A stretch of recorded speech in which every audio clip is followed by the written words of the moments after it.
भलोड़ फनकार जंहिंजो नालो शमन अली मीराली आहे। दोस्तों शमन अली मीराली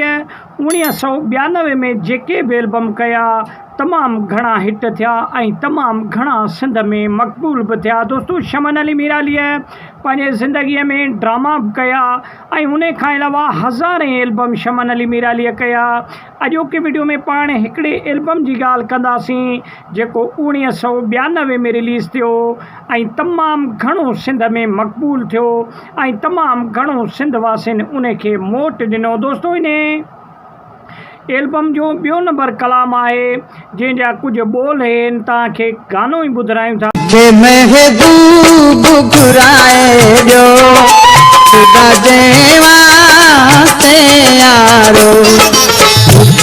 त दोस्तों इहो एल्बम तव्हां ॿुधो जंहिंजा ॿोल कुझु इहे हुया त मूंखे मुंहिंजो महबूब घुराए ॾियो ख़ुदा जे वास्ते यारो। दोस्तों शमन अली मीरालीअ जा पुराणा जेके बि एल्बम हुया तमामु घणा सिंध में हिट थिया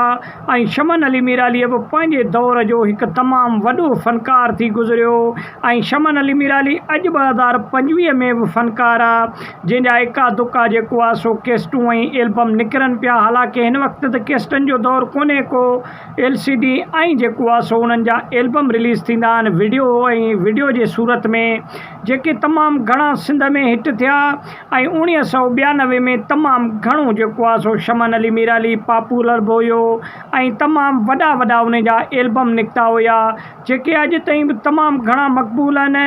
ऐं तमामु घणो सिंध वासी शमन अली मीरालीअ खे ॿुधनि था। दोस्तों शमन अली मीराली ज़िले शिकारपुर जो रहाकू आहे ऐं शमन अली मीरालीअ जो पंहिंजो पीउ जेको हुयो उहो जेको आहे सो फ़नकार ऐं पाण ॻाईंदो हुयो ऐं लाल बश्क नालो हुयो शमन अली मीरालीअ जे पीउ जो। ऐं उन खां पोइ शमन अली मीरालीअ बि ॻाइणु स्टार्ट कयो दरगाहनि तां ऐं शमन अली मीरालीअ सूफ़ियानी कलामनि खां पंहिंजो स्टार्ट कयो ऐं हिन वक़्तु सिंध जो हिकु भलोड़ फ़नकार आहे शमन अली मीरालीअ, जंहिंजा हज़ारनि जी तादाद में केस्टूं जेको आहे सो हिन वक़्तु बि मौजूदु आहिनि मार्केट में। ऐं इहो जेको कलाम शमन अली मीरालीअ 1992 में इहो एल्बम रिलीज़ थियो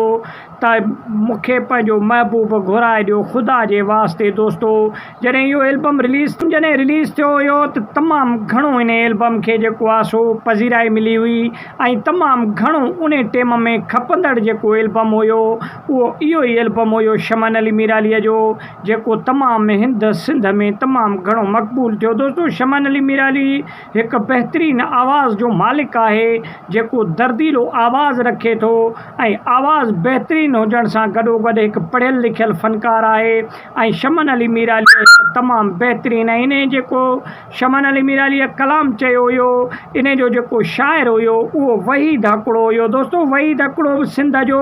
हिकु भलो शाइर हुयो ऐं तमामु वॾो शाइर हुयो वहीद हकिड़ो, लेकिन जॾहिं खां मुमताज़ मौलाई आयो मार्केट में त पोइ इन्हनि जो शाइरनि जो जेको आहे सो थोरो डिमांड घटि थी वियो, छाजे करे जो मुमताज़ मौलाई शाइरी बि पाण कंदो ऐं फ़नकार